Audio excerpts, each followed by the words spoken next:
SIR এর কাজ করতে গিয়ে ভোটারদের নথি অনলাইনে আপলোড করার ক্ষেত্রে একাধিক সমস্যার সম্মুখীন হচ্ছেন বিএলওরা। তবে আপলোডিং এর ক্ষেত্রে এবার নতুন উদ্যোগ নিল নির্বাচন কমিশন। কমিশন সূত্রের খবর, কোনো ভোটারের তথ্য ডিজিটাইজ করার সময় যদি কোনো ভুল হয়ে যায়, তাহলে এবার থেকে তা সংশোধনের সুযোগ থাকবে বিএলও অ্যাপে।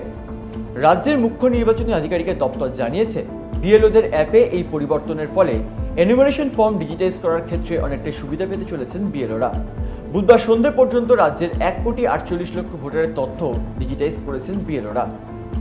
ভোটকর্মী ও বিএলওর ঐক্যমঞ্চের বক্তব্য, বিএলও অ্যাপে প্রধান সমস্যা তৈরি হয়েছিল ভোটারের ছবি আপলোড করা এবং পেশ করা তথ্য সংশোধনের সুযোগ না থাকায়। তার উপরে আবার অনেক জায়গায় বিএলআর 2 চাপে পড়ে অ্যাপে ভুল নথি দিতে বাধ্য হচ্ছিলেন বিএলওরা।